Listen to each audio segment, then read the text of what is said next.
Mesdames et messieurs, bonjour ou bonsoir, tout dépend de l'heure à laquelle vous écoutez cette vidéo chez vous. Je m'appelle Michel Biemton, journaliste web camerounais, et merci de faire confiance à cette chaîne YouTube de l'engagement sociopolitique. Merci de vous abonner massivement à cette chaîne. Merci de partager cette vidéo qui sera consacrée à une affaire qui défraie la chronique en ce moment sur les réseaux sociaux. Il s'agit de cette altercation entre la députée du PCRN, Nourane Foster, et un agent des forces de maintien de l'ordre dans la ville de Bafoussam. Ceux qui sont mes abonnés sur Facebook ont une idée de ma position sur cette affaire. Ma position est que les torts sont partagés. Alors, Nourane Foster, c'est vrai, elle est députée, une députée de la nation. Et en tant que telle, justement, elle a obligation de respecter les mesures prises par les agents de la force publique. Or, il se trouve simplement qu'elle a voulu braver ces restrictions, ces mesures de restriction prises ce 19 juillet 2021 par des agents du police dans un quartier à Bafoussam, en pleine célébration de la Tabaski, la fête du mouton. Elle a donc voulu braver ces restrictions-là et les agents de police étaient justement dans leur bon droit de la ramener à l'ordre, quoi. Mais euh, les agents de police en question qui ont eu affaire à cette députée, ils n'y sont pas allés de main morte parce que le code de déontologie de la police prévoit que le comportement qui doit caractériser un homme en tenue, un policier, c'est la courtoisie. Et c'est ce manque de courtoisie qui a donc poussé la députée à sortir de ses gonds. Et cela a provoqué l'altercation que vous avez pu voir dans les images qui circulent en ce moment sur les réseaux sociaux.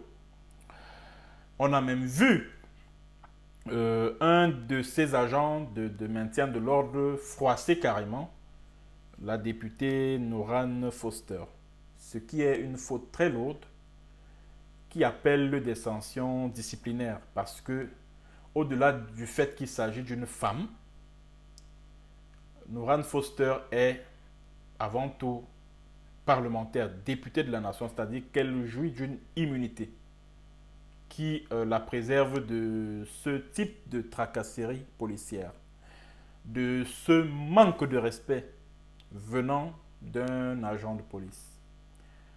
Donc, et ça je le répète, les torts sont partagés, à mon avis. Bon, maintenant, cet incident m'amène à analyser, c'est-à-dire que cet incident m'amène à, à l'analyser sous un angle un peu plus large.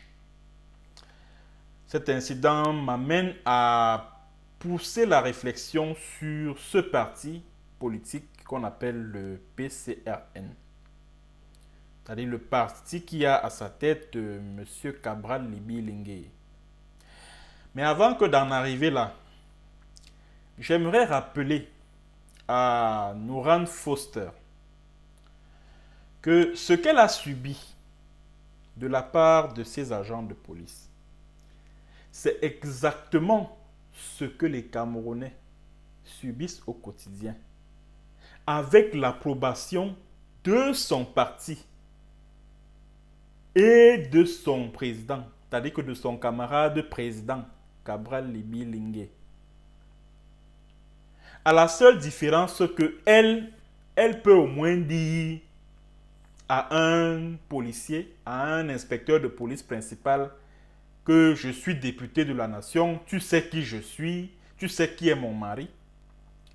Or, beaucoup de Camerounais qui croupissent en ce moment à la prison centrale de New-Bel, à la prison centrale de Kondengui, juste parce que ils ont manifesté pacifiquement pour demander le départ de Paul Biya. Ils ont été arrêtés, puis ont été jetés en prison, ont même subi des tortures, mais ils n'ont pas eu la possibilité, comme Nouran Foster, de dire à leurs tortionnaires, écoutez, vous savez qui je suis, etc., etc. Donc, que Nouran Foster se rende donc compte, à l'aune de ce qui lui est arrivé, de ce que représentent les forces de maintien de l'ordre au Cameroun. Parce que quand nous, qui faisons partie de la contestation, nous qualifions ces policiers, ces gendarmes, ces militaires de milices au service d'un clan qui a fait même basse sur l'appareil de l'État, qui a fait même basse sur toute la République, qui a fait même basse sur les ressources du pays. Nouran Foster et ses camarades du PCRN disent que non, vraiment, au Cameroun, tout est beau, tout est clean, vraiment, que ceux qui veulent déstabiliser le Cameroun arrêtent de le faire et blablabla et blablabla.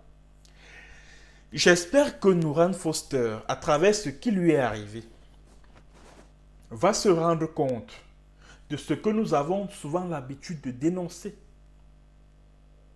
et va se joindre, va se mettre du côté du peuple camerounais pour dénoncer les abus en tout genre que subissent les Camerounais, le Camerounais lambda, de la part du pouvoir de Yaoundé. Parce que quand ça arrive aux autres, soit on reste, soit on garde le silence, soit on apporte, on donne son approbation à telle ou à telle injustice ou telle autre. Mais quand ça arrive à soi-même, on se souvient qu'il y a une injustice de ce genre qui existe.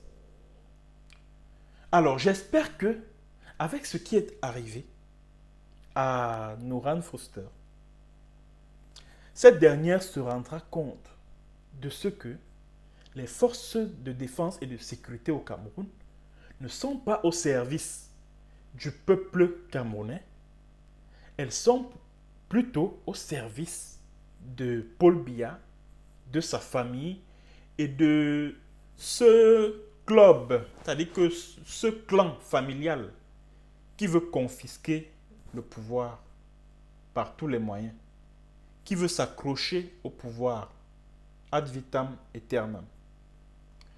Bon, je vais donc revenir à... Je vais donc partir de ce sujet pour ouvrir la réflexion sur le PCRN. Je crois que c'est Parti camerounais pour la rénovation nationale. Bon, je ne sais pas si c'est ça, si c'est la bonne définition. Bon, ce parti, comme je le disais tantôt, est dirigé par Cabral Libi-Lingué. Cabral Libi-Lingué, c'est un frère du village que je connais parfaitement. Cabral Libi-Lingué connaît ma famille. On se connaît bien depuis Ezeka d'ailleurs. Et moi, je dois beaucoup à un de ses petits frères. Un des petits frères de Cabral Libi-Lingué. Bon, je ne vais pas revenir sur les détails, ce n'est pas important. Alors, quand Cabral Libi-Lingué s'est engagé en politique, il a suscité beaucoup d'espoir au sein de la jeunesse camerounaise. Et moi-même, j'étais très admiratif de son courage, de son éloquence, enfin, de sa façon de manier le verbe et tout. C'était vraiment très envoûtant, très impressionnant. Mais au fil du temps, j'ai commencé à me poser la question de savoir, mais pour qui roule finalement Cabral Libi Lingué? Est-ce qu'il est proche du pouvoir en place? Est-ce qu'il est proche de l'opposition? Bref, le positionnement de Cabral et de son parti n'est pas, le positionnement idéologique n'est pas très clair. Et pour être sincère, ça me pose beaucoup de problèmes. Lors de la présidentielle 2018, je m'attendais à ce que Cabral Libi se rallie à Maurice Kamto. Que non. Il a plutôt fait cavalier seul, c'est-à-dire que il était candidat parmi tant d'autres lors de la présidentielle de 2018. Alors que si Cabral Libi s'était allié à Maurice Kamto, le Biya et son régime auraient eu de sérieux problèmes au cours de de cette élection-là, la présidentielle de 2018. Alors, à cette époque, je me suis demandé, est-ce qu'en réalité, le rôle de Cabral Libi Lingué n'est pas d'émietter l'électorat potentiel de Maurice Kamto? Est-ce que Cabral Libi n'est pas un instrument, cet instrument que le pouvoir utilise pour mettre en difficulté, du point de vue politique, Maurice Kamto? C'est la question que je me suis posée à l'époque. Il y a également une autre position que Cabral a eu à prendre. C'est concernant la crise anglophone. Je me souviens, lors de l'année dernière, c'était le 24 octobre 2020, des soldats camerounais en civil vont dans une école et ils se mettent à tirer sur des élèves. Sept élèves ont perdu la vie et plus d'une demi-douzaine ont été grièvement blessés. Au lieu que Cabral Libi exige des enquêtes avant toute prise de position du gouvernement camerounais, avant toute conclusion. Non, non, non. Le crime a eu lieu à 10 heures. À 10h20, Cabral Libi déclare déjà que non, ce sont les Ambazoniens qui ont supprimé la vie de ces enfants-là, à ces enfants-là. Non, les Ambazoniens, oh, ils ont fait ceci, oh, ils ont fait cela. Et ce qui m'a le plus choqué, c'est que Cabral Libi a appelé le gouvernement camerounais à décréter un état d'exception dans ce que vous appelez les deux régions anglophones du nord-ouest et du sud-ouest, et que moi j'appelle le Southern Cameroon. Pour être sincère, j'ai été terriblement choqué par une telle prise de position. Cabral Libi lui-même, il sait que l'armée camerounaise dans cette zone ne combat pas les Ambazonian Restoration Forces, non. L'armée camerounaise en zone anglophone est là pour semer la terreur au sein de la population. Elle est là pour massacrer la population, incendier des maisons.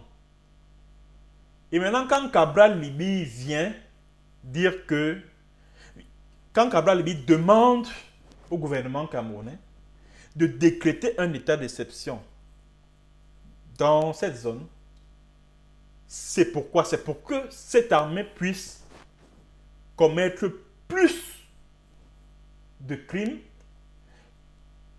C'est pour que cette armée puisse faire plus de victimes qu'elle n'ait déjà faites. That's the question. Bon, maintenant, quand j'ai fini avec Cabral Libye, je tombe sur le parti, son parti, le PCRN.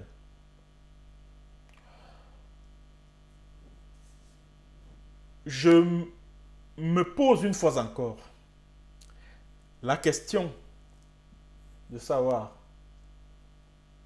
quel est le positionnement idéologique du PCRN. Est-il proche du pouvoir ou alors de l'opposition? Et ce qu'il y a lieu de remarquer, c'est que les soutiens inconditionnels du régime de Paul Biya considèrent mon frère Cabral Libye comme un modèle d'opposant.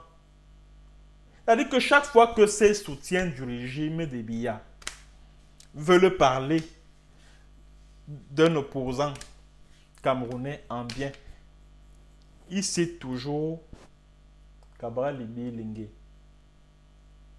Imaginez un peu que quelqu'un comme Michel Bienton, les Sardinats commencent déjà à l'apprécier, à apprécier ses écrits, ses prises de position. Moi-même, j'aurais peur que, mais qu'est-ce qui se passe?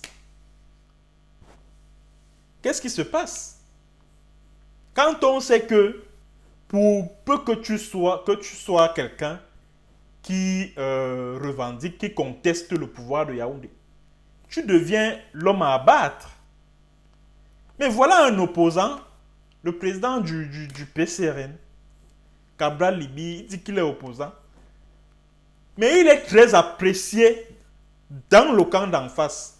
On le considère comme étant le modèle de l'opposant républicain qui respecte les institutions. Et je me rappelle, il y a eu une élection l'année dernière, là, en février 2020. C'était quelles élections? Je crois les législatives et les municipales. Je voyais sur les réseaux sociaux certains activistes proches du régime dire « Ah, vraiment, Maurice Kamto n'est pas allé aux élections. Pourtant, voilà Cabral Libye, aujourd'hui, il est député, ceci, cela, voilà, machin, truc. » Alors, quand je lis sur les réseaux sociaux les prises de position des militants du PCRN, j'ai parfois la chair de poule.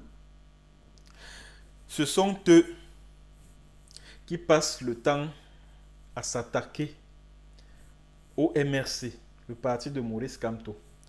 Ce sont eux qui s'attaquent au Bamileke. Ce sont eux qui soutiennent les pires injustices que le régime de M. Biya fait subir aux Camerounais. Ce sont eux qui sont dans tous les coups fourrés. Il y en avait qui étaient mes amis sur Facebook. Je les ai chassés tous. Parce que franchement, c'est insupportable. C'est insupportable. Et je peux même dire que ce PCRN-là est un parti très dangereux. Oui, je me permets de le dire, malgré le fait que je sois un des proches de Cabral Libye. Parce que même chez moi, on sait très bien que moi, quand moi j'ai des choses à dire, je ne me cache pas. Peu importe que cela vienne de quelqu'un qui est, enfin, qui est proche de moi, qui est de mon village, ou je ne sais trop quoi.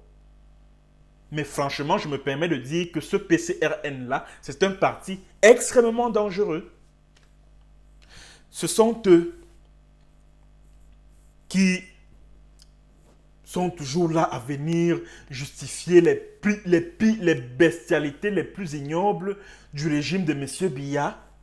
Ce sont eux qui parodient ou Maurice Kamto qui s'attaque au Bamileke.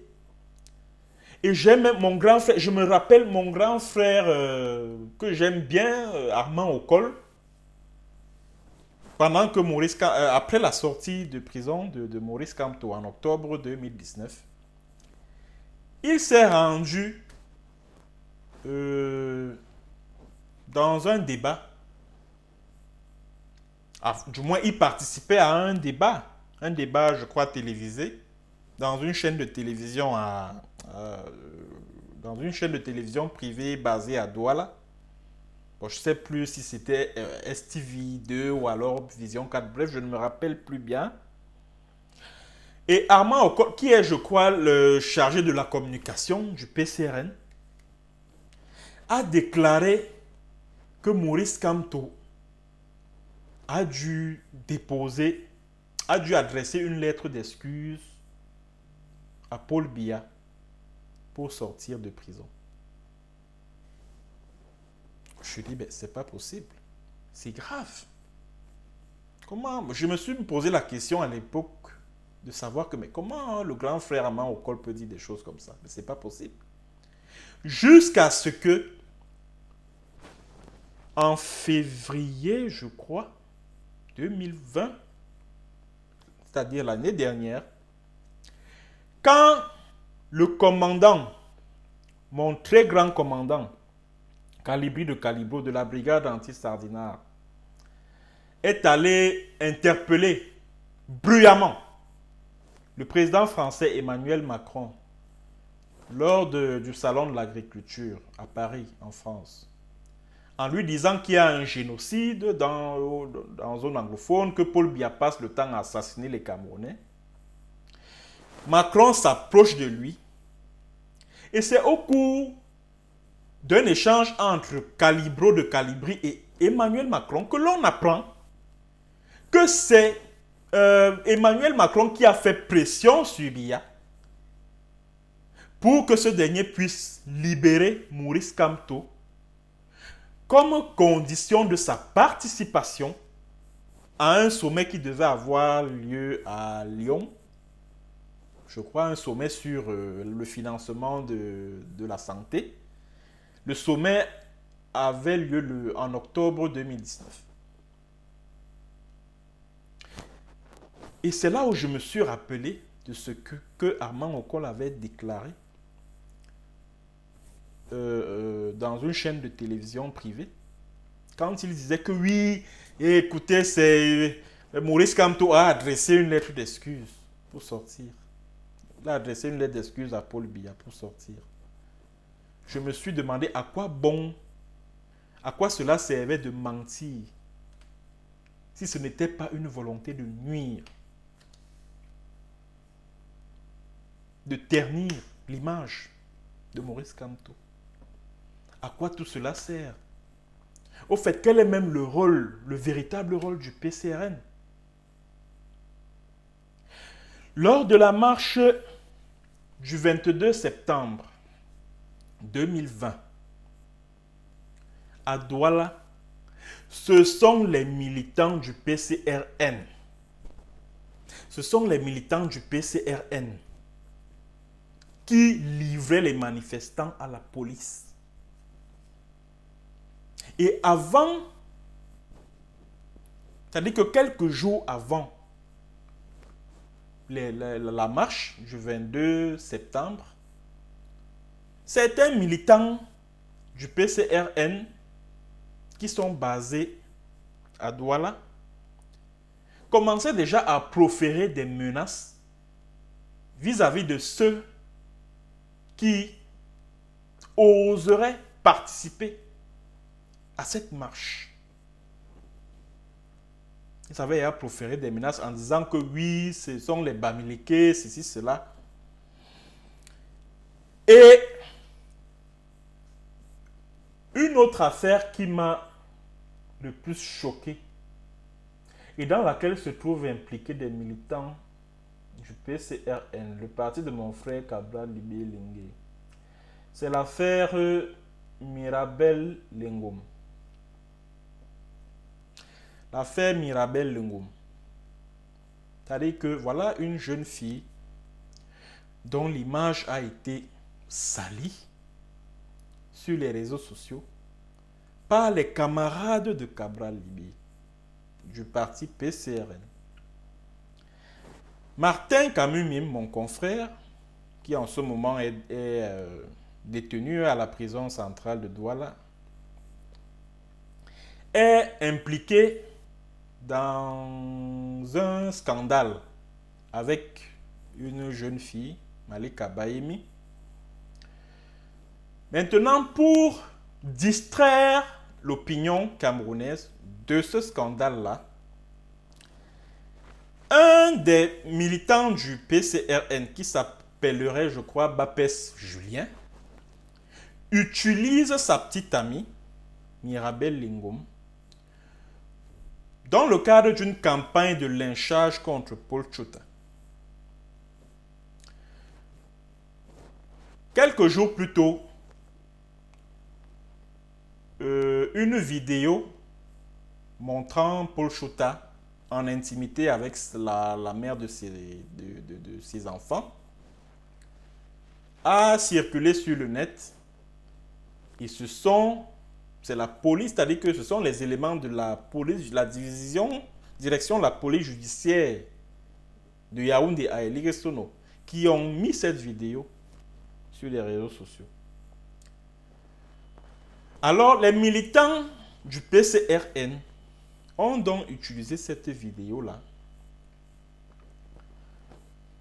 pour donner l'impression que, en fait, c'est Mirabel Lingom qui se trouve, c'est plutôt Mirabel Lingom qui se trouve dans une posture d'intimité avec Paul Tchouta.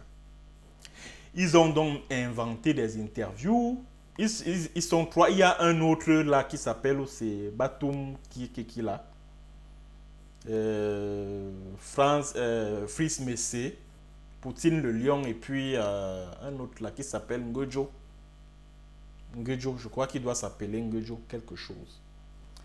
Ils se sont donc mis à inventer, créer des interviews, faire des lives sur Facebook où ils appellent l'opinion internationale, nationale et internationale, à s'intéresser à l'affaire Mirabel Lingom, hein, qui s'est retrouvée dans une chambre avec Paul Tchouta et ceci et cela, jusqu'à ce que la jeune fille vienne démentir toutes ces fausses informations que des militants du PCRN ont fait circuler sur les réseaux sociaux. Là concernant, cette jeune fille, Mirabel Lingom, a déclaré qu'elle ne connaît Paul Tchouta ni d'Adam ni d'Ève et que son image a été utilisée pour salir Paul Tchouta et réduire les faits de l'affaire Martin Camus-Mime, Malika Baïmi sur l'actualité de cette période-là. Et jusqu'aujourd'hui, cette fille est dans la tourmente, la jeune Mirabel Lingom. Ni Cabral Libye, ni les députés femmes du PCRN, que ce soit Ngoïsi, que ce soit la Nourane Foster, personne n'a pris position pour dénoncer les agissements de ces militants du PCRN. Personne parmi eux. Même pas ces femmes-là, que ce soit Ngoïsi, que ce soit Nourane Foster, personne n'a pris position pour dénoncer cela. Personne. Il y a donc lieu de comprendre la logique dans laquelle se situe ce parti. Il s'agit en réalité d'un parti satellite du RDPC. Bon, certains disent souvent RDPC-RN. Ils ont raison. Ils ont raison. Voilà, c'est ce que j'avais à dire concernant cette affaire, Nourane Foster. Et à partir de cette affaire, j'ai élargi les horizons de la réflexion sur le parti PCRN au Cameroun. Merci d'avoir écouté, merci de partager et à bientôt pour une autre séance et sur un autre thème. Bonjour ou bonsoir.